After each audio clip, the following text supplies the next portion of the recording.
have seen the headlines that went around the world that the beautiful, spectacular mountains that are known as the Remarkables in Queenstown, as you fly in and they set off their majestic beauty, have been handed over in a covenant that will go to the QEII Trust, and that will take total covenanted area in New Zealand to over 200,000 hectares, thanks to Dick and Jillian Jardine's gift of that 900 hectares. It's absolutely incredible that the QEII Trust is getting close to 5,000 approved and registered covenants, and this is since 5 decades of being in existence.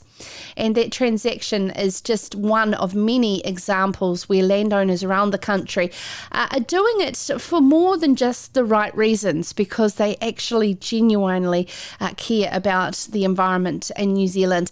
And the chair of the QEII National Trust is Bruce Wills, who joins us now. Bruce, this is a huge achievement, and I know the Jardines were hounded by media, not only here in New Zealand, but around the world, because of such a significant contribution to the environment, and of course putting some probably great light on the work that the QEII Trust do. Oh, listen, they did, and yeah, what a great contribution they've made and a great gift. And Sarah, just for your listeners, of course, it was a little bit different from our normal covenants. We have, as you correctly say, sort of approaching 5,000 legally protected areas, private areas on private land, and we protect them in perpetuity, special areas. And what was a little bit different for the Remarkable Station from Dick and Jillian was that not only are we putting a covenant on their 900 hectares, but they are gifting that effectively to the nation. So, as you outlined, a fantastic property in between Lake Wakatipu and the Remarkables. So, yeah, that was pretty special. And I guess what's fabulous for not only the people of Queenstown or New Zealand, or indeed, I guess, the planet, is that what that will mean is that area will be protected, as it is in perpetuity. I guess there was always a risk with that Remarkable Station that it would eventually be covered in housing. So that will now not happen, and people will enjoy the open space and the beauty that that place holds. In your work with the Trust, it must be extremely rewarding just to hear the background of stories of the reasons why private property landowners have contributed and handed over areas of significant biodiversity.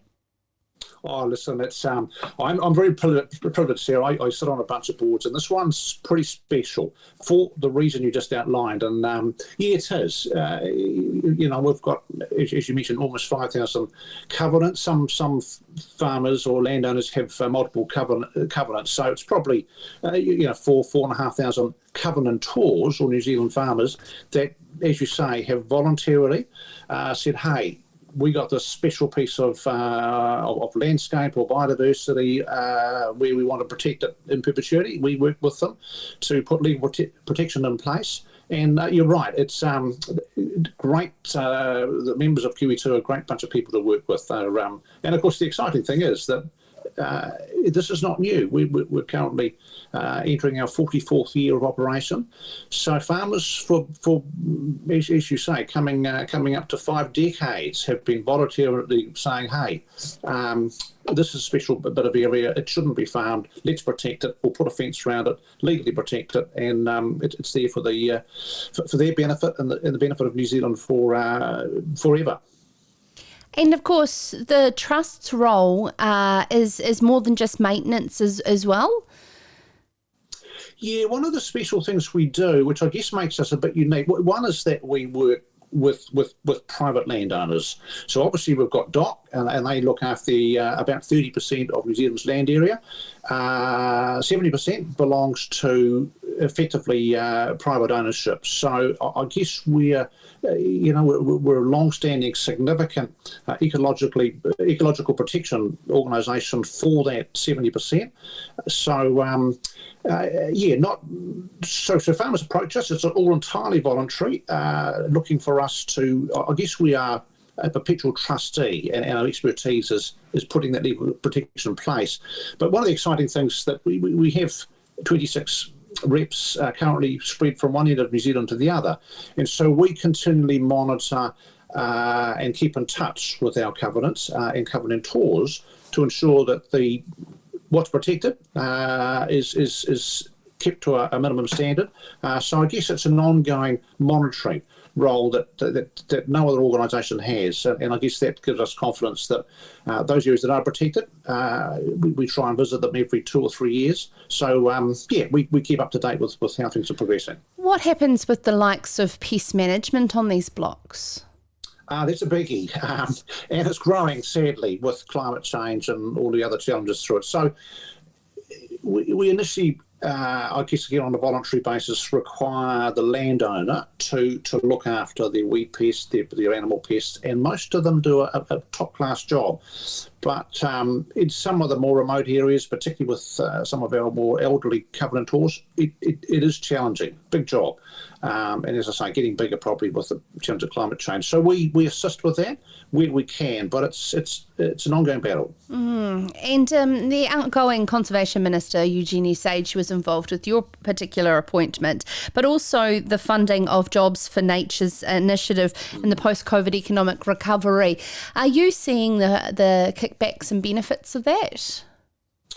Yes, that was a significant contribution, the Jobs for Nature. So we're working with that effectively is financed through DOC.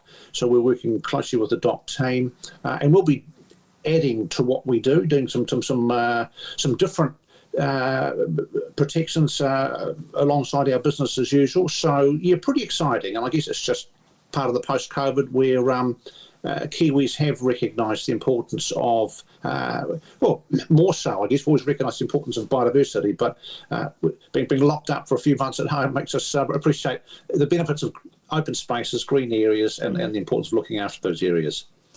What more is the Trust doing in terms of more further planting, as we've seen from the Climate Change Commission's recommendations of 300,000 hectares could potentially go into more native planting? Will you see, do you believe, a rise in more farms wanting to put those plantings under covenant? Yes, we will, and we are already seeing a kick up probably over the last 18 months of interest in covenants. So, we're pretty stretched at the moment. We have minimum funding from government. Most of the contribution comes from the landowners themselves.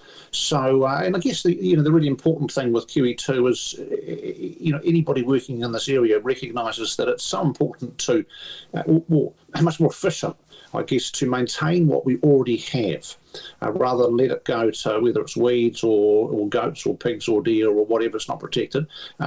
Compared with planting new stuff is great, and there's a real momentum for that, and we're working alongside parties that are doing that.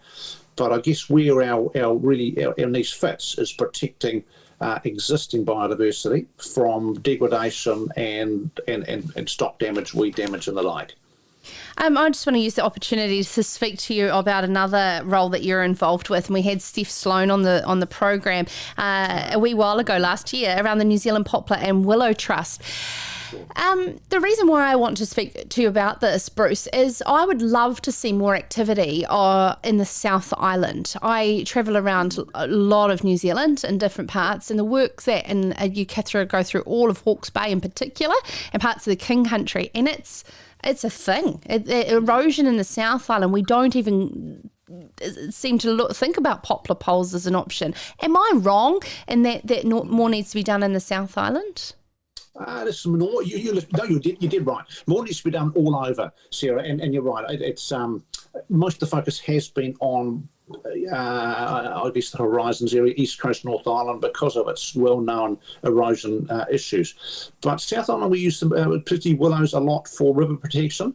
But you're right, we and alongside Jobs for Nature, alongside for the billion trees, I guess the whole Poplar and Willow Trust, as you picked up from Steph when you spoke to her, there's a real interest and desire to get landowners putting a lot more poplars and willows in than they have in the past. And that's underway as we speak. We're ramping up bigger nurseries, more support from councils and the like. So, bottom line is we need more trees, full stop, pretty much. And I guess the important thing, again, is we all know is right tree, right place. So some areas it's largely the native stuff that we protect, QE2, poplars and willows in other areas with the trust closely involved in, of course, Manuka and others, and pine trees in other areas. So we've got plenty of choice.